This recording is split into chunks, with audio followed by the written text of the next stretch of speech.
اصناف ادب میں نثر اور نظم دونوں اہم ستون ہیں جس پر زبان کی بنیاد کھڑی ہے۔ اردو نثر کے ارتقائی سفر میں اردو کے داستانوں نے اہم رول ادا کیا ہے۔ داستانوں میں لطف و سرور کا ایسا سامان موجود ہے کہ انہیں ہر دور میں مقبولیت حاصل رہی۔ داستانوں کی تاریخ 200 سال یعنی 18ویں اور 19ویں صدی پر محیط ہے۔ اس مدت میں بے شمار داستانیں لکھی گئیں یا دوسری زبانوں سے اردو میں منتقل ہوئیں۔ داستانوں سے خواہ وہ تبادلہ ہو یا ترجمہ کی ہوئی، اردو نثر کی نشو و نما میں بہت مدد ملی۔ وقت کی کمی کے باعث یہاں سب داستانوں کا ذکر کرنا ممکن نہیں، البتہ چند معروف داستانوں کا ذکر مختصراً کیا جاتا ہے، جیسے سبرس۔ یہ ملا وجہی کی تصنیف ہے۔ وجہی نے فتحی نیشا پوری کے قصے حسن و دل پر سبرس کی بنیاد رکھی۔ یہ کتاب 1045 ہجری یعنی 1635 یا 36 عیسوی میں لکھی گئی اور تمثیل کا پایہ اختیار کیا۔ اسے 17ویں صدی کی اردو نثر کا شاہکار کہا جاتا ہے۔ نو طرز مرصع، یہ 18ویں صدی کی سب سے اہم اردو داستان ہے۔ اس کے مؤلف عطا حسین تحسین ہیں۔ 1775 عیسوی سے قبل یہ کتاب مکمل ہوئی۔ امیر خسرو کی تصنیف قصہ چہار درویش کا اردو ترجمہ ہے۔ اسے زیادہ شہرت حاصل نہیں ہوئی، وجہ اس کا بھاری بھرکم اسلوب ہے۔ نو طرز مرصع کا اسلوب مصنوعی اور پرتکلف ہے، مبالغہ آرائی حد سے زیادہ ہے، عربی و فارسی الفاظ کی بھرمار ہے۔ 17ویں صدی عیسوی کی سبرس اور 18ویں صدی کی نو طرز مرصع کے بعد فورٹ ولیم کالج کی بنیاد پڑتی ہے اور اس کی سرپرستی میں اردو نثر کو بہت فروغ حاصل ہوتا ہے۔ دوسری زبانوں کے قصے اردو میں منتقل ہوئے، جیسے داستان امیر حمزہ۔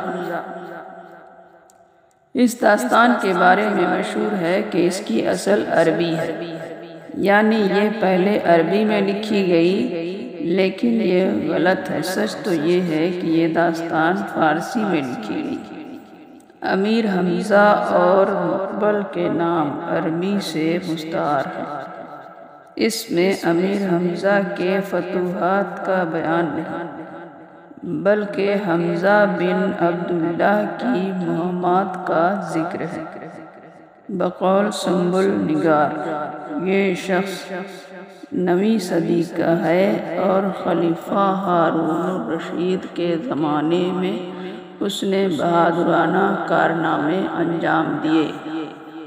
اس کا ترجمہ دکن میں اردو میں بھی ہوا تھا، لیکن قابل ذکر ترجمہ خلیل خاں اشک کا ہے۔ انہوں نے داستان امیر حمزہ کا ترجمہ فورٹ ولیم کالج میں 1801 میں کیا۔ اس کے بعد اس کا اردو ترجمہ امان علی خاں غالب لکھنوی نے بھی کیا۔ ان کی زبان اشک سے بہتر ہے۔ الف لیلہ، اس کتاب میں 200 کے قریب لمبی طویل کہانیاں ہیں۔ یہ کہانیاں 1000 راتوں میں مکمل ہوئیں۔ پروفیسر گیان چند جین کے مطابق شاکر علی نے اس کتاب کا فورٹ ولیم کالج کے لیے ترجمہ کیا تھا، جسے 1803 عیسوی میں طباعت کے لیے درست کیا گیا، لیکن معلوم ہوا کہ یہ منظر عام پر نہیں آیا۔ بہرحال اردو میں اس کے متعدد ترجمے ہوئے اور مقبول ہوئے۔ آرائش محفل۔ اس کتاب میں حاتم طائی کے ہفت خواہ کی داستان ہے جسے حیدر بخش حیدری نے 1801 عیسوی میں فارسی سے اردو میں ترجمہ کیا۔ یہ ترجمہ فورٹ ولیم کالج میں ہوا۔ اس کے بعد بھی اس کتاب کے کئی ترجمے ہوئے جنہیں بہت مقبولیت حاصل ہوئی۔ یہاں اس امر کی وضاحت بھی ضروری ہے کہ اس داستان میں 7 سوالوں کا قصہ بیان ہوا ہے جو محض افسانہ طرازی ہے، حقیقت سے اس کا کوئی واسطہ نہیں ہے۔ باغ و بہار۔